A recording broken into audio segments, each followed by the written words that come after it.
আসসালামু আলাইকুম, কেমন আছেন সবাই? আপনাদের সাথে চলে আসলাম আরও একটা নতুন ব্লগে। এই সুন্দর ওয়েদারে আজকের বিকেলের ওয়েদারটা অনেক বেশি সুন্দর, তো ভাবলাম যে আপনাদের সাথে কিছু কথা এই সুন্দর ওয়েদারে আর কিছু কিছু কথা শেয়ার করি। তো আমি যে দেশে জিনিসপত্র পাঠাইছি, তো আমার যে আপুরা ওমানে থাকে আমার ভিডিও দেখে ওই আপুরা জানতে চাইছিল যে এগুলা কত টাকার কেজি পাঠাইছি, কিংবা হচ্ছে কত টাকা লাগছে, কিংবা অফিসের নাম্বার আমার কাছে আছে কিনা, সব কিছু আপুরা জানতে চাইছে। তো আমার এগুলো এখনও বলা হয়নি, তো এই ভিডিওর মাধ্যমে আমি সব বলবো। তো আপনারা ভিডিওটা শেষ পর্যন্ত দেখবেন আপুরা, তো সাথেই থাকবেন। তো আমি এই ভিডিওর মধ্যে সব কিছু শেয়ার করব। আমার হচ্ছে ম্যাডাম আর আমার কফিল প্রতিদিনই ঝগড়া লাগে ক্যামেরার জন্য। আমার ম্যাডামে ক্যামেরা লাগাইতে বলতেছে, উনি মানে আলসামি করতেছে। উনি উনি অনেক দুনিয়ার আলসে, একটা কাজ বললে সাথে সাথে করে না, অনেক দেরি করে।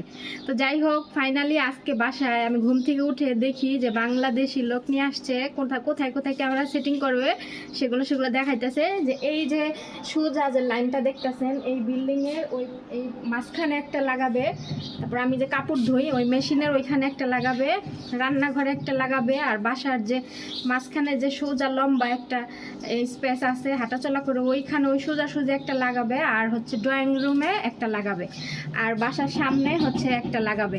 মানে প্রতিটা কোনায় কোনায় একটা করে লাগাবে। তাই বাঙালিরে বইলা বুঝাই দিছে, এখন হয়তো বা 2-1 দিনের মধ্যে লাগাবে, ঠিক আছে। আর তো এগুলা নিয়ে ম্যাডামের সাথে প্রতিদিন ওনার হাজব্যান্ডের তর্কাতর্কি হয়, ক্যামেরা লাগায় না। সব কিছু রেডি করছে কিন্তু ক্যামেরা আয়না ফালায় রাখছে, লাগায় না। এগুলো নিয়ে তর্কাতর্কি হয়। তো আজকে ওনার হাজব্যান্ড লাস্টে লোক নিয়ে আসছে হচ্ছে করতে, লাগানোর জন্য। হবে খুব তাড়াতাড়ি লাগাবে, আমি হয়তো খুব তাড়াতাড়ি ক্যামেরার মাঝে বন্দি থাকবো। আমার কোনো সমস্যা নাই, আমি ক্যামেরার মাঝে বন্দি থাকবো, কোনো সমস্যা নাই। কারণ আমি হচ্ছে এখনও যেভাবে চলি তখনও সেভাবেই চলবো, আমার কোনো সমস্যা নেই। আজকের এই ভিডিওর মাধ্যমে আমি অনেক কিছু শেয়ার করব আপনাদের সাথে। একটা ভিডিওতে আমি সব কিছু শেয়ার করবো ইনশাল্লাহ। তো অনেক আগে আমার ভিডিওতে হচ্ছে অনেক আপুরে জানতে চেয়েছেন যে আমার কফিলে কয়টা বিয়ে করছে, মানে আমার ম্যাডামের হাজব্যান্ড কয়টা বিয়ে করছে। কারণ আরবিরা অনেকগুলা করে বিয়ে করে, তো সেই ক্ষেত্রে আমার ম্যাডামের হাজব্যান্ড কয়টা বিয়ে করছে সেটা জানতে চাইছেন। তো আমার ম্যাডামের হাজব্যান্ড একটাই বিয়ে করছে, তবে উনি আরেকটা বিয়ে করতে চাচ্ছে। ম্যাডামের কাছে বলে যে উনি আরেকটা বিয়ে করবে। ম্যাডামে ওনাকে বলে যে কিছুদিন ধৈর্য ধরতে, মানে ম্যাডামের আরেকটু বয়স হইলে তখন উনি আরেকটা বিয়ে করবে। এটার জন্য ওনাকে বলতে, মানে বুঝায় রাখতেছে যে আমার আরেকটু বয়স হোক, তাহলে আরেকটা বিয়ে মানে উনি যাতে করে। কিন্তু আমার ম্যাডামের হাজব্যান্ড হয়তো বা আরেকটা বিয়ে করবে না। উনি হয়তো এমনি ম্যাডামের উপর রাগ করে বলে, কিন্তু উনি বিয়ে করবে না একমাত্র ফয়সালের কারণে। ফয়সাল এমনিতে অসুস্থ, এই জন্য উনি হচ্ছে বিয়ে করবে না। তাছাড়া ওনার ভাইয়েরা যে আছে ওরা কিন্তু 2টা করে বিয়ে করছে, 2-3টা করে বিয়ে করছে, কিন্তু উনি বিয়ে করবে না। ওনার অত টাকা পয়সাও নাই, আর ফয়সালের কথা ভেবে উনি আরেকটা বিয়ে করবে না, ঠিক আছে। আশা করি উত্তর পেয়ে গেছেন আপনারা। এখন আমার এই ভিডিওতে কথাগুলো শুনে অনেকেই বলতে পারেন যে আপনার কফিলে আরেকটা বিয়ে করবে কি না করবে, এটা আপনি কিভাবে জানেন? অবশ্যই আমি জানতে পারি, কারণ যেহেতু আমি এই বাসায় অনেক দিন ধরে কাজ করি, আমি এই সব কিছু জানি এই বাসার সম্বন্ধে। এমনকি হচ্ছে আরবি কথা আমি সবই বুঝি। আর তাছাড়া আমার ম্যাডামের মেয়েদের সাথে আমার বন্ডিং ভালো। তো ম্যাডামের মেয়ে যেটা আছে ওইটা আবার সব কিছু কোথায় কি হয় আমাকে এসে বলে দেয়। তো ওর কাছ থেকে আমি শুনছি, কারণ ওরা ওদের ফ্যামিলির সব খবরই জানে। আমার ম্যাডামের সব কিছুই বাচ্চাদের সাথে শেয়ার করে, ঠিক আছে। তো ওরা জানে, ওরা আমার কাছে শেয়ার করছিল, বিধায় আমি আপনাদের সাথে কথাগুলো শেয়ার করলাম। এখন আসি, আমি বাংলাদেশে জিনিস পাঠাইছি কত টাকা কেজিতে। আমি বাংলাদেশে জিনিস পাঠাইছি হচ্ছে এই দেশের 1 রিয়াল 700 পয়সা কেজিতে। তো আমি টোটালি 35 কেজি জিনিস পাঠাইছি। আমার বড় হচ্ছে রিসিট দিয়ে দিছে। আমার জিনিস হচ্ছে এয়ার কার্গোতে যাবে, মানে বিমানের কার্গোতে যাবে। আর যেগুলা হচ্ছে নদী পথে যায় ওগুলা মিনিমাম 25 থেকে 30 দিন সময় নেয়। তো আপনি যদি হচ্ছে নদী পথে পাঠান, মানে সাফিনে বলে ওরা আরবিতে, নদী পথে পাঠাইলে আপনার হচ্ছে 1 মাস সময় নেবে, সেই ক্ষেত্রে আপনার টাকা কম নেবে। আর যদি আপনি বিমানের কার্গোতে পাঠান, যে ইমার্জেন্সিভাবে আপনি 10-15 দিনে জিনিস হাতে পেতে চান, তাহলে আপনার হচ্ছে টাকা বেশি নেবে। তো আমার এখানে 10 দিনের জন্য আমার হচ্ছে 10 দিন পরে আমার জিনিস পেয়ে যাব আমরা ইনশাল্লাহ। তো আমার এখানে 1 কেজি হচ্ছে 1 রিয়াল 700 পয়সা, সেটা আমি যেখানে থাকি। অনেকে প্রশ্ন করেন যে আমি কোথায় থাকি। আমি হচ্ছে ওমান কুরাইয়াত থাকি। আমার এই এলাকার নাম হচ্ছে কুরাইয়াত হায়াত দাহির। কুরাইয়াত হায়াত দাহির আমি ভিডিওর মাধ্যমে বলে দিলাম। আপুরা কমেন্টে আমাকে অনেকে প্রশ্ন করেন যে আপু ওমান কোথায় থাকো। আমি প্রত্যেকজনের কমেন্টে একটা করে রিপ্লাই দেই যে আমি ওমান এখানে থাকি, প্রত্যেকজনকে দেই। তারপর আবার ভিডিওতে বলে দিলাম আমি ওমান কুরাইয়াত হায়াত দাহির এই এলাকাতে থাকি। তো আমার এই এলাকাতে একটা কার্গো অফিস আছে, তো ওইখান থেকে আমার পাঠাইছি। আমার কফিলে নিয়ে জিনিস দিয়ে আসছে। 35 কেজি ওজন হয়েছে আমার জিনিস। 35 কেজি ওজনে আমার টাকা আসছে হচ্ছে 64 রিয়াল। তো সেইখানে আমার কফিলে আমার কাছ থেকে 50 রিয়াল নিছে আর 14 রিয়াল উনি দিছে। ওই 14 রিয়াল টাকা উনি নেয় নাই। আমার ম্যাডামে বলছে 50 রিয়াল নিতে আর 14 রিয়াল যাতে আমার কাছ থেকে না নিতে। এই জন্য উনি 14 রিয়াল টাকা আমার কাছে নেয় নাই। 14 রিয়াল উনি দিছে আর 50 রিয়াল আমার থেকে নিছে। তো এই হলো আর হচ্ছে আমি কমেন্টের নিচে ওই কার্গো অফিসের নাম্বার আপনাদেরকে দিয়ে দিব। আপনারা হচ্ছে যোগাযোগ করে তারপরে হচ্ছে জিনিস পাঠায়েন। প্রত্যেকটা এরিয়াতে ওনারা হয়তো বা গাড়ি দিয়ে জিনিস বাসার থেকে গিয়ে নিয়ে আসে, ঠিক আছে। কিন্তু আমার এখান থেকে যেহেতু কাছে, তো আমার গাড়ি নিয়ে বাসার সামনে আসতে হয় না, আমার কফিলে নিয়ে গিয়ে দিয়ে আসছে। তো আমি নাম্বার এই মোবাইল ভিডিওর নিচের স্ক্রিনে দিয়ে দিব। আপনারা এই নাম্বারে যোগাযোগ করে ডিটেলস সব কথা বলে নেবেন। ওইখানে একজন বাঙালি আঙ্কেল আছে, চাকরি করে। তো আপনারা বাংলা ভাষায়ও ওনার সাথে কথা বলে ডিটেলসে সব কিছু জেনে নিতে পারবেন যে কেজি কত করে, কয়দিন লাগবে যেতে, ইভেন হচ্ছে বাসায় গিয়ে জিনিসপত্র নিয়ে আসতে পারবে কিনা, এগুলো সব ডিটেলস আপনারা জেনে নেবেন। আর হচ্ছে একটা আপু আমাকে লিখেছিলেন যে আমি বলছিলাম যে প্যাকিং করতে, যে প্যাকিংয়ে যে র্যাপিংগুলো করে, তো এই র্যাপিং করতে হচ্ছে আমার কাছে চাইছিল 600 পয়সা। তো আমি এটা শেয়ার করছিলাম। তো আপু বলছিল যে ওনার কাছে নিচ্ছে 9 রিয়াল। 9 রিয়াল কোন হিসেবে, যে একটা র্যাপিং করতে, কার্টন র্যাপিং করতে 9 রিয়াল কোন হিসেবে টাকা নেয়? ওইখানে অফিসের কার্ডের মধ্যে লেখাই আছে যে প্যাকিং 600 পয়সা, প্যাকিংয়ে 600 পয়সাটা কার্টনে লেখা আছে। আর আপনার অ্যাড্রেস নাম্বার এগুলো বড় করে ছাপাইয়া কার্টনের উপরে লাগাই দিবে। ওইটার বাবদে 3 রিয়াল টাকা নেয়, ঠিক আছে। তাহলে হচ্ছে 3 রিয়াল 600 পয়সা এই প্যাকিং কাগজ ছাপাইতে নেয়, ঠিক আছে। তো আমি এখানে কার্টনের ছবিটাও দিয়ে দিচ্ছি আমার, যে আমার বাসার থেকে কার্টন আমি যেভাবে দিছি, আমি শুধু কস্টিপে মুখ মাইরা দিছি। আর আমার কফিলে যখন অফিসে নিয়ে গেছে তারা হচ্ছে ওইখান থেকে ওজন মেপে র্যাপিং করে তারপরে রাখছে। তো র্যাপিং করছে কীভাবে সেটাও আমি এখানে দিয়ে দিচ্ছি, আপনারা দেখে নিয়েন। আর হচ্ছে কি বলে, ভুলে যায় কথা। অনেকে কিন্তু ব্যাগ প্যাকিংয়ের সময় অনেক ভুল করে। কার্টন দেখা যাচ্ছে অনেক বড় সাইজের কার্টন নিয়ে আসে, ওই কার্টনে এক কার্টনে সব মানে গাঞ্জামা এরা প্যাকিং করে না। ওইখানে অফিসের নিয়মই হচ্ছে অফিসে যান আর হচ্ছে আপনি অফিসের মাধ্যমে জিনিস পাঠান, আর বিমানে আপনি সাথে করে নিয়ে যান। সব জিনিসের একটা রুলস আছে, রুলস মোতাবেক আপনি জিনিস প্যাকিং করলে আপনার কোথাও আপনি আটকাবে না। তো ওখানে লেখা আছে 15 কেজি করে একটা কার্টন বানাইতে, ঠিক আছে। 15 কেজির বেশি হইলে হয়তো 2-1 কেজি বেশি হইলে সমস্যা নাই। যেমন আমারটা হয়েছিল, আমার একটা কার্টন হয়েছিল একদম মাপ মতো। আমার হাতে এত মাপ কিভাবে হইলো আমি নিজেও জানি না। তো আমি 2টা কার্টন প্যাকিং করছি, 2টা কার্টনের সেম মাপ হয়েছে 17 কেজি করে, টোটাল 35 কেজি জিনিস হয়েছে আমার। এটা হচ্ছে 17 হচ্ছে 15 30 আর 2 2 4 17 কেজি আরও কয় পয়েন্ট জানি, আর ওইখানেও 17 কেজি কত পয়েন্ট জানি, এই দুইটা মিলে টোটাল 35 কেজি হয়েছে। ঠিক আছে, 17.5 কেজি করে হয়েছে। তো ওই 2-1 কেজি বেশি হয় না, কিন্তু ওনারা একটা নিম্ন তো আইডিয়া দিয়ে দেয় যে 15 কেজির মধ্যে প্যাকিং করতে, যাতে করে এই জিনিসগুলো যে একজন মানুষ উঠাইয়া হচ্ছে কার্গোতে দিবে আবার নামাবে, তাদের যাতে সমস্যা না হয়, এই জন্য ওই অনুযায়ী প্যাকিংটা করতে। ঠিক আছে, তো আশা করি আপুরা আপনারা আপনাদের উত্তর পেয়ে গেছেন। যারা যারা বাংলাদেশে জিনিস পাঠাতে চাচ্ছেন, আমার এই স্ক্রিনে দেওয়া নাম্বার দিয়ে আপনারা যোগাযোগ করে অল ডিটেলস আপনারা যা যা হচ্ছে জানতে চান আপনারা জেনে নিন। ঠিক আছে, আপনাদের সুবিধার্থে আমি নাম্বার দিয়ে দিলাম। সবার সব কথার উত্তর দিয়ে দিলাম। এখন লাস্টে একটা কথা বলি। আমার ম্যাডামের যে বাচ্চাটা আছে, তো ও তো সবসময় ম্যাডামের কাছে থাকে, আর আমার ম্যাডামের মেয়েরা 2 মেয়ে ওরে বেশি দেখে। আমার কাছে বেশি দেয় না, কারণ আমি কাজকর্ম করি, তো কাজকর্ম করে আবার বাচ্চা রাখবো, এটা আমার প্রেশার হয়ে যায়, এর জন্য আমার কাছে বেশি দেয় না। তো যাই হোক, যখন একটু ছোট ছিল তখন ও আমাকে ভালোভাবে চিনতো।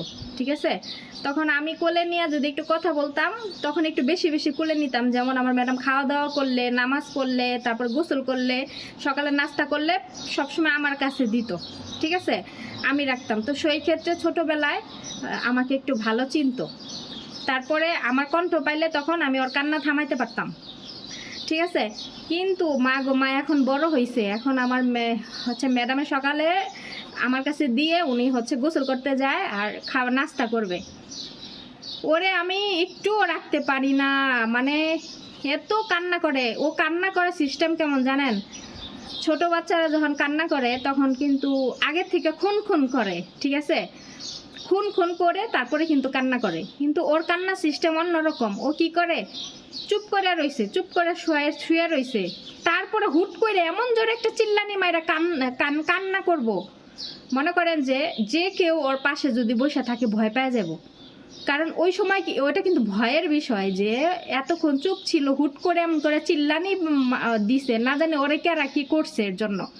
ওই রকম যখন কান্না করে না, আমার ভিতর ভয় ঢুকে যায় যে আমার ম্যাডামে এসে আবার না জানি কি মনে করে, যে আমি হয়তো কিছু করছি, না লো এভাবে কানলোকে।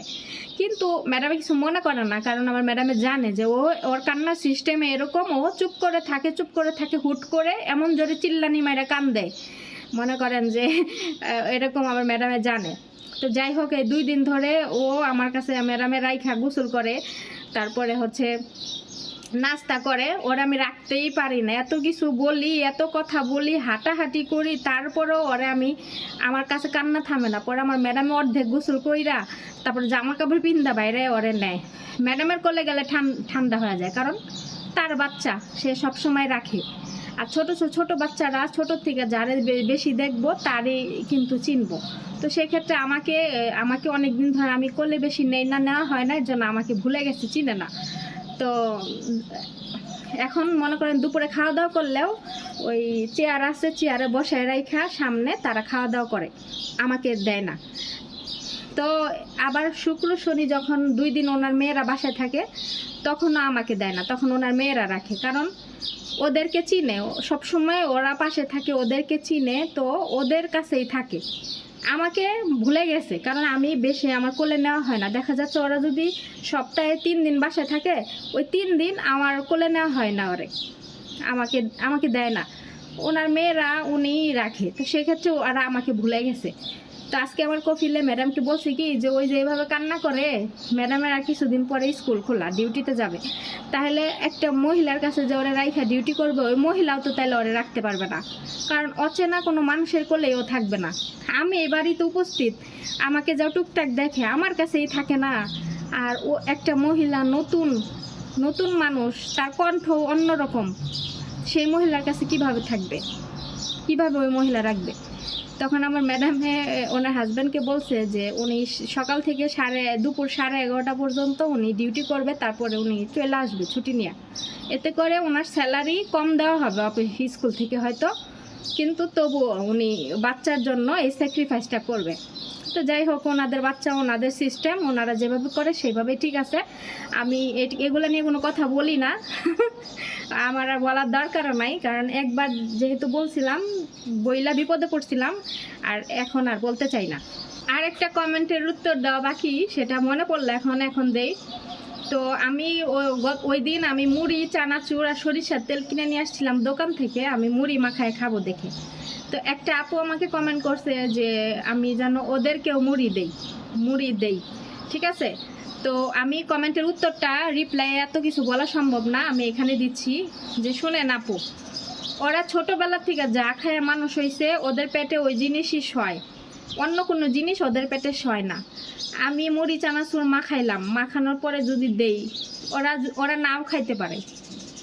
ওরা যদি বলে যে না আমরা খাবো না, তাহলে ওইখানে আমার খারাপ লাগবে যে দিলাম খাইলো না, ঠিক আছে। কিন্তু ওরা কিন্তু ওই মুড়ি চানাচুর এগুলা খেয়ে মানুষ হয় নাই, ওদের খাবার খেয়ে মানুষ হয়েছে।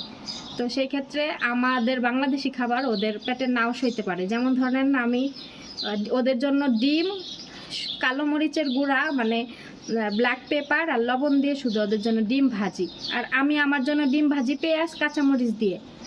তো ওইটা আমার ম্যাডামে দেখছে যে আমি পেঁয়াজ কাঁচামরিচ দিয়ে আমার জন্য ডিম ভাজি, তো ওইটা দেখে ওনার হয়তো খাইতে ইচ্ছা করছে। উনি একদিন আমাকে বলছে যে আমার মানে আমি যেভাবে ডিম ভাজি ওইভাবে ওনাকেও ভাইজা দিতে। তো ওই দিন ওনাকে তারপরও মানে ছোট্ট একটা কাঁচামরিচ দিছিলাম আর পেঁয়াজ দিছিলাম, দিয়া ভাইজা দিছিলাম। তো ওইটা খেয়ে নাকি ওনার রাতে পেটে ব্যথা করছে, ঠিক আছে। পরের দিন আমাকে বলছে। তো ওরা সব জিনিস খাইতে পারে না। পেঁয়াজ কাঁচামরিচ দিয়ে ডিম ভাজি এটা আমরা বাংলাদেশি, আমাদের কাছে অনেক ভালো লাগে, কিন্তু ওরা ওইটা খাইতে পারে না, ওদের পেটে সয় না। তো সেই ক্ষেত্রে মুড়ি চানাচুরও হয়তো বা ওদেরকে দিলেও খাবে না, আর যদি খায়ও তা ওদের পেটে না সইলে পরে আরেক বিপদ। ভাই দেওয়ারই দরকার নাই, আমার জিনিস আমিই খাই, আমাদের বাংলাদেশি জিনিস আমিই খাই, ঠিক আছে। তবে আমি মাঝে মাঝে কিছু বাংলাদেশি রান্নাবান্না করে খাওয়াই, সেগুলো খেয়ে প্রশংসা করে। কিন্তু এই যে অন্য সব জিনিস ওগুলো ওরা খেতে পারবে না, ওরা খাবে না, শুধু শুধু বইলে লাভ নাই। আশা করি আপু বুঝতে পারছেন। আর ওদেরকে একটা জিনিস দিব, খাওয়ার পরে যদি ওর পেটে না হয়, কোনো সমস্যা হয়, পরে দোষ হবে আমাদের। এত খাতিরের দরকার নাই, ওদের মতো ওরা থাকুক, আমার মতো আমি বাংলাদেশি খাবার আমার টাকা দিয়ে নেয়, আমার মতো আমি খাই। ওদেরকে সাদার দরকার নাই, কারণ ওরা ওদের দেশের খাবার প্রচুর খায়, প্রচুর কিনে একরকম ভরে রাখছে, ঠিক আছে। খালি চকলেট, চিপস, বিস্কিট প্রচুর কিনে ভরে রাখছে। তো হচ্ছে ওদেরকে আমাদের দেশি খাবার খাওয়ানোর দরকার নেই। আমাদের দেশি খাবার আমরাই খাই, ঠিক আছে। আমাদের দেশি খাবার যে কত মজা এটা আমরাই বুঝি, ওদের বোঝার দরকার নাই। আশা করি আপু বুঝতে পারতেছি। তো এই ভিডিওর মাধ্যমে আমি অনেক কিছু ক্লিয়ার করার চেষ্টা করলাম। আশা করি সবাই ভিডিওটা মনোযোগ দিয়ে দেখছেন, শুনছেন। তো সবার মতামত কমেন্ট বক্সে জানাবেন। আর কিছু জানতে চাইলে অবশ্যই আপনারা আমাকে কমেন্ট করবেন, আমি সবাইকে জানাবো। আমি জানি না এভাবে আর ভিডিও করতে পারবো কিনা, কারণ প্রতিটা জায়গায় ক্যামেরা থাকবে, আমার ভিডিও করতে গেলে অনেক আনইজি লাগবে। তারপরও আমি যতটুকু পারি আপনাদের সাথে চেষ্টা করবো ইনশাল্লাহ। আর আমি খুব শীঘ্রই তো বাংলাদেশে যাব। আপনারা যারা আমার ব্লগ দেখেন অবশ্যই আমার সাথে থাকবেন। আমি বাংলাদেশে গিয়ে অনেক সুন্দর সুন্দর আমার ফ্যামিলি ব্লগ, ডেইলি ব্লগ আমি শেয়ার করব ইনশাল্লাহ। ওখানে গিয়ে আমি কি কি কেনাকাটা করি, কি কি খাওয়া দাওয়া করি, কোথায় কোথায় যাই, আমার বাসায় কি কি রান্না করে, আমার আম্মু আমাকে কি কি রান্না করে খাওয়ায়, আমি সব কিছু ডিটেলসে আপনাদের সাথে শেয়ার করবো ইনশাল্লাহ। আরেকটা কথা, যেহেতু আমার বাংলাদেশে মানে 1 মাসের জার্নি, আমি 1 মাস বাংলাদেশে থাকবো, তো সেই ক্ষেত্রে বাংলাদেশে আমি 30 দিনে 30টা ভিডিও হয়তো বা ছাড়বো। তো আপনারা যদি চান তাহলে আমি দিনে 2টা করে ভিডিও ছাড়তে পারি বাংলাদেশের, কারণ 1 মাস পরে তো চলে আসবো, আর দেশের ভিডিও শেয়ার করতে পারবো না। আপনারা যদি আগ্রহী হন তাহলে আমি ওই দুপুরে যে টাইমে একটা ভিডিও আপলোড করি সেই টাইমে একটা ভিডিও আপলোড করব, আর বিকেলে একটা আপলোড করব। তাহলে দিনে 2টা করে ভিডিও আপলোড করব। তা আপনারা কি দেখতে চান নাকি বাংলাদেশের আমার দিনে 2টা করে, বাংলাদেশ যাওয়ার পরে দিনে 2টা করে ভিডিও যদি দেখতে চান অবশ্যই কমেন্ট করবেন। আমি যদি অনেক কমেন্ট দেখি যে আগ্রহী আপুরা আমার ভিডিও মানে দেখার জন্য বেশি বেশি বাংলাদেশের ভিডিও, তাহলে আমি দিনে 2টা করে ভিডিও রেডি করে আপনাদের জন্য আপলোড করব ইনশাআল্লাহ। অনেক প্ল্যান আছে, দেশে গিয়ে অনেক কিছু করব। তো আপনারা সাথেই থাকবেন, আর আপনাদের মূল্যবান মতামত আমার কমেন্ট বক্সে জানাবেন। তো আজকের ভিডিও এখানে রাখতেছি। সবাই ভালো থাকবেন, সুস্থ থাকবেন। দেখা হবে নেক্সট কোনো ভিডিওতে ইনশাআল্লাহ। খোদা হাফেজ।